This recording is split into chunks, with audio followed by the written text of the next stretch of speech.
عليكم ورحمة الله نحمده ونصلي على رسوله الكريم أما بعد أعوذ بالله من الشيطان الرجيم بسم الله الرحمن الرحيم اقرأ باسم ربك الذي خلق صدق الله العظيم وقال النبي صلى الله عليه وسلم خير من تعلم القرآن وعلمه. Alhamdulillah, all praise is for Allah subhanahu wa ta'ala and peace be upon the Prophet Muhammad sallallahu alaihi wasallam. My respected and honorable teachers and the honorable audience and the distinguished and esteemed guests and audience are present here. First I convey my honest and hearty greeting to all of you. I feel this moment is a precious and golden opportunity for me. It gives me immense pleasure to stand before this distinguished, esteemed and respectable audience and guests. Alhamdulillah. Seeing your presence, today seeing your presence fills our hearts with happiness, inspiration, motivation and a sense of responsibility. Alhamdulillah, I am very proud to be a student of Surya Madrasa Darul Uloom.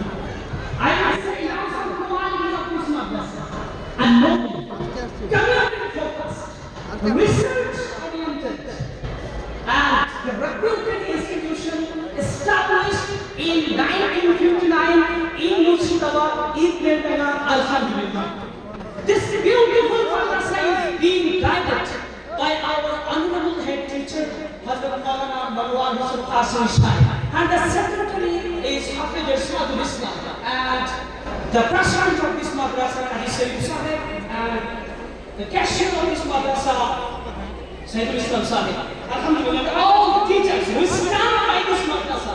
We stand by this madrasa with the full dedication and joyful efforts. Besides that, this madrasa has supported, guided by the caring Muslim brothers and sisters. Brothers and sisters, some help with money, some help with their time, and others by giving different kinds of support. Alhamdulillah.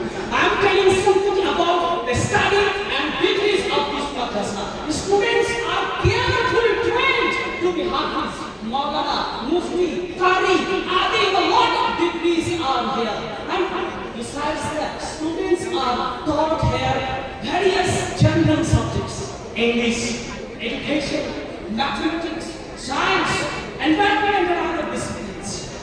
Now I am saying something from the Holy Quran. Allah subhanahu wa ta'ala says in the Holy Quran, read the name of your Lord who created you and us. Allah subhanahu wa ta'ala prescribed in the Holy Quran, start your educational journey with the name of Allah. But we couldn't do this. If when your child begins to say father, father, mother, mother, and then Abba, Abba, Ma, Ma, in the meantime you begin to teach them. In the meantime you begin to teach them all. Hustle, D for A for apple, B for ball, C for cat, D for dog. But you don't teach your child. You don't teach your child with the name of Allah. So I mean, you will start your child's journey with Alif, Ba, Ta, Sa. From Alif, Ba, Ta, Sa to the Holy Quran. I am not saying you should not give your child the general education. I am not saying that. Please don't misunderstand me. I am not saying that you don't give your child general education. But let me try to explain this with an example. Suppose you have a restaurant, you have a hotel, you have a room, and you would like to make bags with the name of your shop printed on them. Just I am giving an example. After example, I will finish my lecture. So printed on the bag, if the name of your shop, if the name of your hotel name is not printed on the bag during the manufacturing process, after the bag is already made, if you try to print on the bag, you can't do that. It will be never be done properly. In the same way, you have to. In the same way, if the proper education is not your time up. Perfect question. Alhamdulillah, I am finishing my lecture now. Assalamu alaikum wa rahmatullah.